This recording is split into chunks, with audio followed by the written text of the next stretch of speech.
first start off by telling you guys a story about my senior year of high school.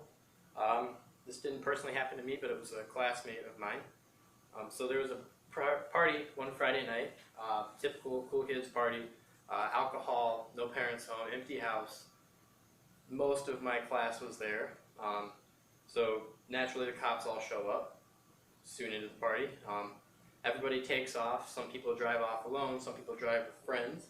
Others just kind of walk or run, I guess. So one particular boy, Jono, he drove off alone. He had been drinking, which yes is illegal, because he was a senior in high school. He also was not wearing his seatbelt. So as luck would have it, he got into a car accident. He drove off the road and ran into a tree. Police reports said he should have died on impact, but it seemed luck was going in his favor, as he was fine at first, and then he was soon after that airlifted to Iowa City and put into intensive care unit. Doctors decided to put him in a medically induced coma to try to reduce his brain swelling, which eventually they decided that that was all they had left to do. So his family had made the decision to take him off of life support. How is this different from euthanasia? It's really not. Euthanasia is giving someone a drug in their life, whereas this is denying them of something that's saving their life.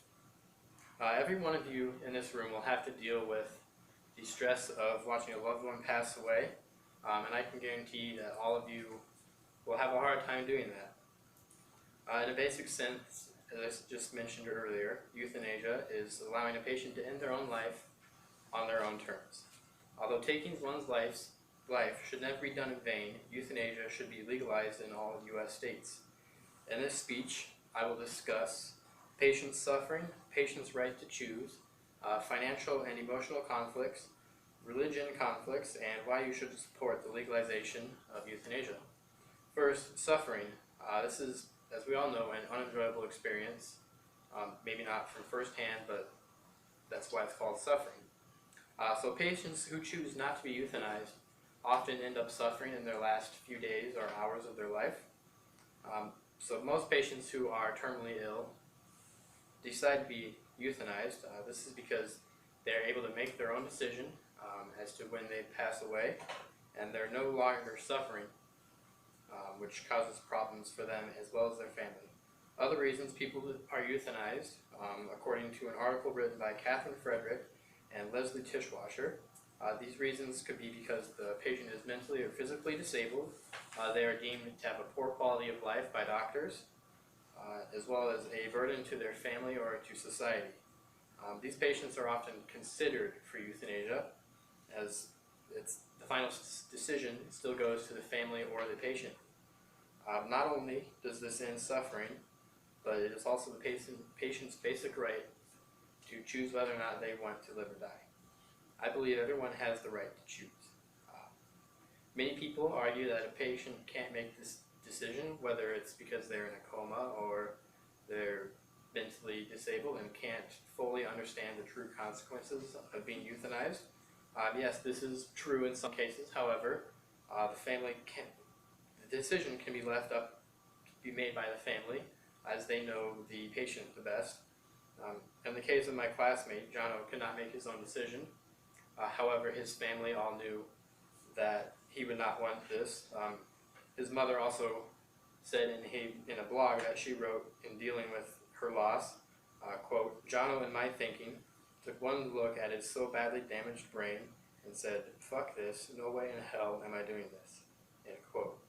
As knowing Jono personally, I can say he would have said exactly that. He also would have not wanted to make his family suffer like that and go through him being on life support for countless years.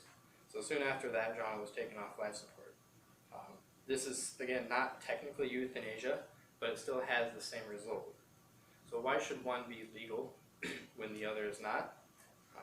It shouldn't. Euthanasia should be legalized. Euthanasia is also a way to ease the family's suffering. The stress of making this decision is very overwhelming. I know personally from my past family members, but I can speak with experience saying that knowing they are no longer suffering makes this grieving process significantly less difficult, as cruel as it sounds, but it's just the cold hard truth. Jono's family knew he would not want them to have to go through the process of him being in a coma for countless years. So again, they decided to take him off life support because they knew that's what he would have wanted. As well as financial issues, most families cannot afford to keep somebody on life support for much more than a few months.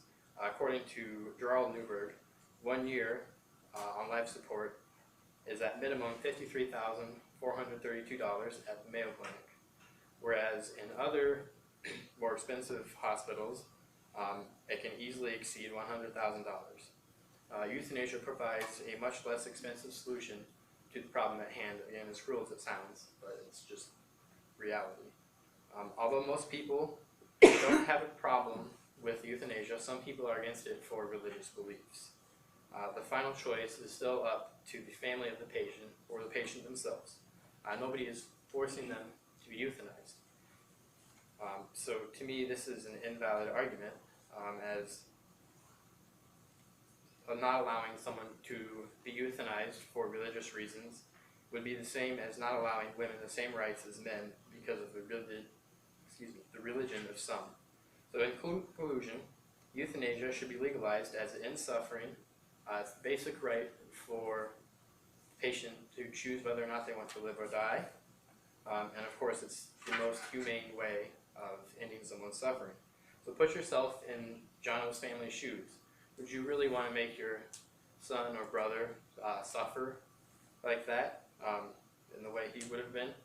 I know that I personally would not have wanted to do that.